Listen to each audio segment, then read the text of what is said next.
garde. Break. Oui. Allez. Ah, touché, monsieur, beautiful hit. Thank you, monsieur. En garde.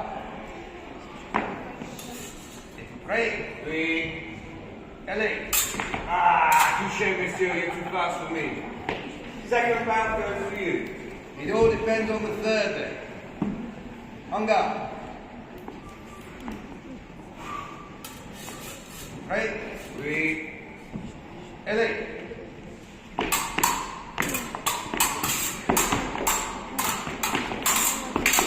Ah, touché, monsieur. The contest is yours. Round of applause for ladies and gentlemen.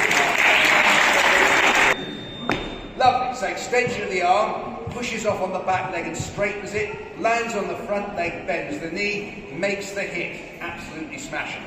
I, of course, don't want to get hit. So I have a series of parries that can set aside David's blade, and we generally divide for the purpose of attack and defence the body into four. So we have a line running horizontally across the chest, vertically down through the centre. So you've got high right, high left, low right, low left.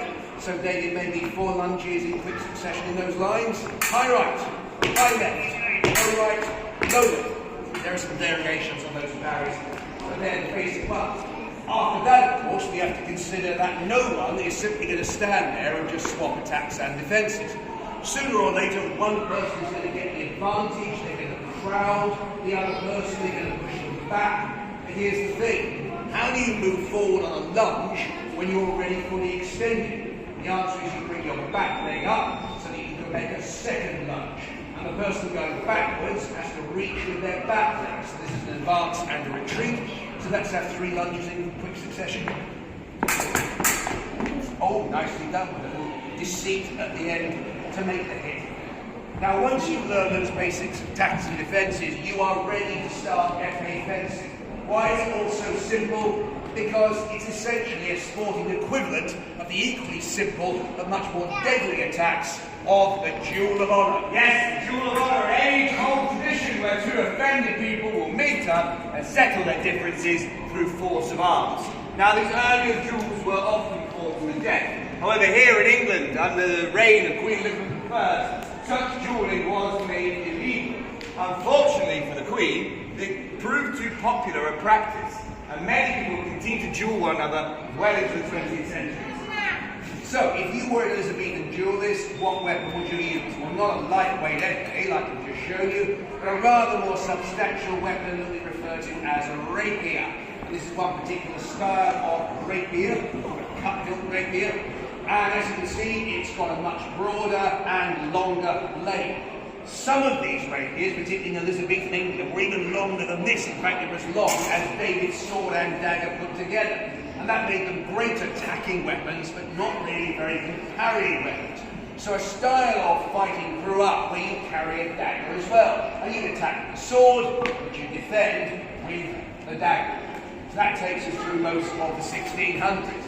As we move into the 1700s, things change again. Partly mechanically and partly in terms of fashion. They soon realised that it's not necessary to carry a heavy weapon. If all you're going to do is stick a civilian who's not wearing any armour with a sword. So, the sword reduces in length, it reduces in width, it reduces in weight, and what we wind up with is a weapon called a small sword, which is what this is. And many of these blades are incredibly light, feather-like. They're what we call triangular section, which means there's a rib along one side and a fuller groove ground into the other. A blade cannot be any lighter than that. And what it means is now that you can do all your attacking and your defending with the sword. You don't need the dagger anymore. That takes us through most of the 1700s. As we move into the 1800s, things change again, because the pistol takes over from the sword as the principal dueling weapon. And this is exactly the same time as countries all over Europe begin legislating to try and get rid of the duel altogether. Well, except for France, of course. There's always France. In fact, the last Duel of Honour to happen in France happened as late as 1967. If you don't believe me, you can go and watch it. The entire duel was filmed. Now, of course, these later duels were not fought to the death. They're fought to what is known as first blood. The idea is get a cut, nick or wound, and the duel is over, satisfaction achieved, and the two offended parties will go their own ways. But don't underestimate me. These later duels are still undertaken with a great deal of seriousness, as the reputation of the losing party can be damaged forever. So what we're going to do now is talk to you a little bit about one of these late 19th century French duels that took place during a military scandal which has become famously known as the Dreyfus Affair. Yes, Captain Alfred Dreyfus was a military officer who served the French army. He was wrongly accused of spying for the German army, and in 1894 he was found guilty of his crime and sentenced to life imprisonment in a penal colony known as Devil's Island. But then, in 1896, a new head of military intelligence took over, Georges Picard, the character that I played in the fencing sequence at the beginning. And Picard quickly became convinced that Dreyfus was not, in fact, a spy. Another man, Esterhazy, was the real culprit. His problem was going to be proving it. Yes, now during his investigation, they come across a rather obstructive officer of the name Hubert Joseph Armouries, who had openly and publicly declared Picard quite simply as a liar. And Picard would demand a duel to first blood, which Armouries accepts. Now, if we are to conduct that duel of first blood for you today, then we are going to need our seconds. Now, our seconds are friends or associates of the duelists who are there to ensure that fair play is enacted upon. However, me and Keith, we don't have many friends. So today, you are going to be our second instead. So you lovely people shall be my second. You lovely people shall be Keith's second. We're not forgotten about you wonderful people. You shall be the final judges in today's duel. Now it's very simple really. We're going to fight. And we're going to hit one another, hopefully. And when we do hit one another, we're going to ask our seconds to check for blood. If you see blood, you shout, "First blood!" The duel is over. If you see no blood, you shout, "No blood!" And we carry on fighting. Sounds good? Makes sense? Yeah? Thanks. Well, it is a rather distasteful rematch on the way. Yes, and this time you're not dueling over a bottle of wine, are you, Major Armouries? We're dueling for our own.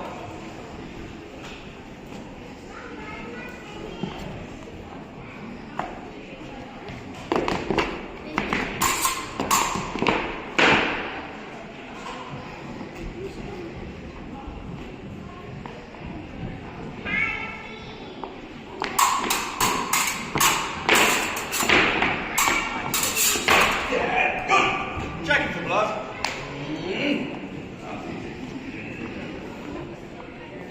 See any blood?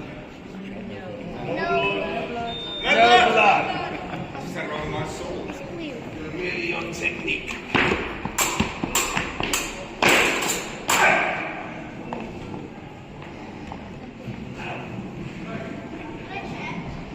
Blood? No blood! No blood! Wait, whose head? It would hurt.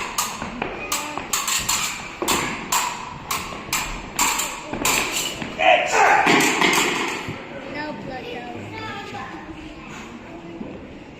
You look like an honest soul. You look like an honest soul. no blood. See blood? First blood! First blood. And thus Georges Picard won the duel, and honour was satisfied. Thank you.